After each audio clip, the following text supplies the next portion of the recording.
এবার পশ্চিম মেদিনীপুর জেলা বইমেলায় বঙ্গের গহনা বড়ি। আপনারা দেখছেন বিকাশ খবর, আমি আপনাদের সঙ্গে সানিজুল হক। মানুষের মনে এখনো বাংলার নিজস্ব অন্যতম প্রাচীন ঐতিহ্যপূর্ণ কুটির শিল্পকে বাঁচিয়ে রাখতে চায় পশ্চিম মেদিনীপুর জেলা প্রশাসন, জেলা পরিষদ ও ঘাটাল পৌরসভা। পশ্চিম মেদিনীপুর 23তম জেলা বইমেলা 2024-এ রাখা হলো গহনা বড়ি বা গয়না বড়ি বা মশলা বড়ি প্রতিযোগিতা।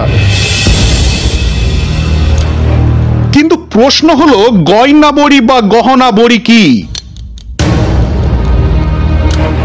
এটি বাংলার একান্ত নিজস্ব একটি প্রাচীন খাবার। বিউলির ডাল, পোস্ত ও বিভিন্ন ধরনের মশলার প্রধান উপকরণে তৈরি হয় গহনা বড়ি বা গয়না বড়ি। গহনা বড়ি বহু শতাব্দীর প্রাচীন একটি কুটির শিল্প, যা সাধারণত বাড়ির মহিলারাই বাড়িতে বসে প্রস্তুত করে থাকেন। এর নামের মধ্যেই আছে অভিনবত্ব, তবে শুধু নামেই নয়, গঠনশৈলী আর স্বাদেও অসামান্য বাংলার ঐতিহ্যবাহী গহনা বড়ি। বিভিন্ন ধাঁচের বা আকারের নিখুঁত নকশার কাজে বড়িগুলিকে দেখতে লাগে গয়নার মতো। এই গহনা বড়ি ছড়িয়ে রয়েছে সারা বাংলা, ভারত তথা সারা পৃথিবী জুড়ে। অবনীন্দ্রনাথ ঠাকুর এর নাম দিয়েছিলেন নকশি বাড়ি। আবার গহনা বড়ির উল্লেখ পাওয়া যায় সত্যজিৎ রায়ের আগন্তুক সিনেমাতেও।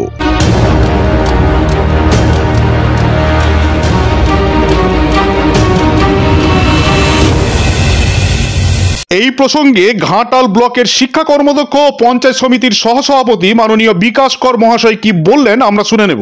আমাদের 23তম জেলা বইমেলা পশ্চিম মেদিনীপুর 2024-25 ঘাটালে অনুষ্ঠিত হলো। আমরা সমগ্র দিকটাই লক্ষ্য রেখেছিলাম। বিভিন্ন সাংস্কৃতিক অনুষ্ঠান ছিল, বিভিন্ন কম্পিটিশন ছিল। তার মধ্যে যেটা ছিল গয়না বড়ি দেওয়ার প্রতিযোগিতা মা বোনেদের জন্য। এটা অভিনব একটা উদ্যোগ আমাদের পক্ষ থেকে গৃহীত হয়েছে। আমরা জানি এর ইতিবৃত্তান্ত, একটা ঐতিহ্য আছে, একটা প্রেক্ষাপট আছে। সত্যজিৎ রায় কবে সে আগন্তুক সিনেমা করেছিলেন, সেখানেও এই গয়না বড়ি নিয়ে তিনি করেছেন, এক্সিবিট করেছেন। তো আমি সম্পূর্ণ ধন্যবাদ জানাবো আমাদের এসডিও সাহেব, ওনারই কল্পনা প্রস্তুত এটা। তো তারপর আমরা দেখলাম এতজন গয়নাবড়িতে অংশগ্রহণ করেছেন, খুব ভালো লেগেছে। মায়েরা সব একবারে কলাই বেটে তারা এখানে নিয়ে এসে নির্দিষ্ট জায়গায় তারা গয়নাবড়ি দিলেন। আজকে সে পুরস্কার বিতরণী সভা অনুষ্ঠিত হবে। বইও অনেক কেনাকাটা হয়েছে। আমরা টার্গেট হয়তো পূরণ করতে পারছি না, কিন্তু চেষ্টার কথা ত্রুটি ছিল না। স্কুল, ক্লাব, প্রায় হাই থেকে শুরু করে পূজা উদ্যোক্তা সবাই মিলে এসেছেন, বুদ্ধিজীবী মানুষ, এখানে ঘাটালের যারা ইন্টেলেকচুয়াল পার্সন আছেন, তাদের সবার সহযোগিতা আমাদের বইমেলা সাফল্যের পথে এগিয়ে যাচ্ছে। আর কিছুক্ষণের মধ্যে আমাদের পুরস্কার বিতরণী সভা অনুষ্ঠিত হবে।